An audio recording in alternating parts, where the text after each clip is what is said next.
खबर है यूपी के प्रयागराज से, जहां मीडिया संस्थानों पर कार्रवाई के विरोध में कांग्रेस का प्रदर्शन। जी हां, खबर है यूपी के प्रयागराज जिले के थाना कर्नलगंज अंतर्गत, जहां आज पेगासस सॉफ्टवेयर के जरिए कई पत्रकारों, मंत्रियों, विपक्षी नेताओं के कथित जासूसी मामले और मीडिया संस्थानों पर इनकम टैक्स डिपार्टमेंट की कार्रवाई से विपक्ष सरकार पर हमलावर है। कांग्रेस कमेटी के कार्यकर्ता और पदाधिकारियों ने बालसन चौराहा स्थित गांधी प्रतिमा पर एकत्र होकर सरकार के खिलाफ जबरदस्त विरोध प्रदर्शन कर एक दिवसीय उपवास किया। कांग्रेस ने प्रधानमंत्री और गृह मंत्री से इस्तीफा की इस घटना पर न्यायिक जांच करने की मांग की। शहर अध्यक्ष नफीस अनवर और प्रदेश सचिव मुकुंद तिवारी ने कहा कि भाजपा सरकार राष्ट्रीय सुरक्षा को समाप्त कर रही है, मौलिक अधिकारों और संवैधानिक कर्तव्यों का दिन दहाड़े हत्या कर रही है। कहा कि विपक्ष के नेताओं और पत्रकारों की मोबाइल हैकिंग होने की जानकारी सामने आई है। इससे ऐसा प्रतीत होता है कि मोदी सरकार निजता का हनन कर रही है। प्रदर्शन कर रहे कांग्रेसियों ने एक स्वर में मांग करते हुए कहा कि मामले में सुप्रीमो कोर्ट को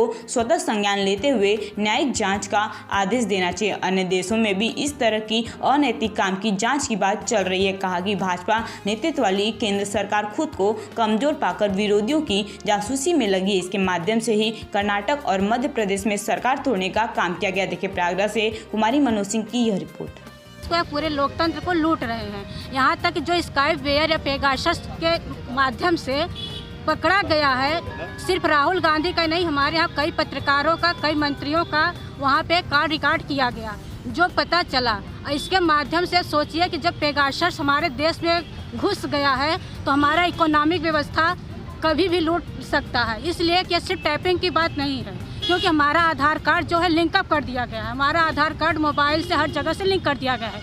यदि मोबाइल मेरा स्विच ऑफ भी हो जाता है, हमको पता ही नहीं चलेगा कि हमारे देश का इकोनॉमिक कब उड़ के चला गया।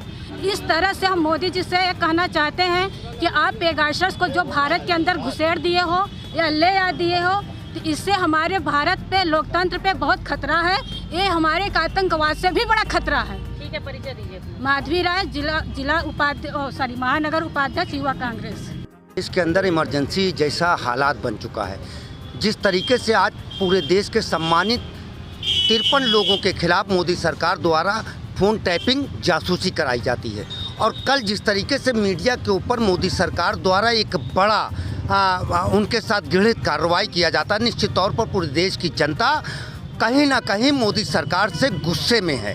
और आज कांग्रेस जनों ने गांधी जी की प्रतिमा पर बैठकर जो उपवास करने का काम किया और मोदी सरकार को चेताने का काम किया है कि जिस तरीके से 53 लोगों की आपने जासूसी कराया है और देश के मीडिया के ऊपर आपने जो प्रहार किया है, वो निश्चित तौर पर देश की जनता बर्दाश्त करने को तैयार नहीं है।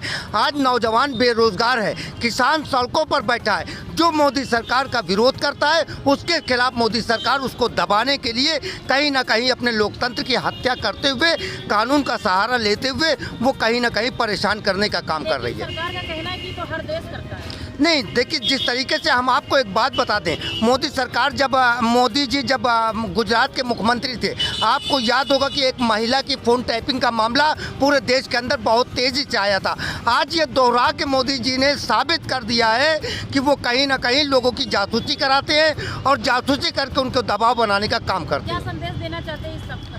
हम उपवास के माध्यम से मोदी सरकार को संदेश देना चाहते हैं कि अब बहुत हो चुका है। ये देश के अंदर इमरजेंसी बंद कीजिए और नैतिकता के आधार पर मोदी जी को और अमित शाह जी को इस्तीफा दे देना चाहिए। नफीस अनवर, नगर अध्यक्ष शहर कांग्रेस कमेटी, प्रयागराज।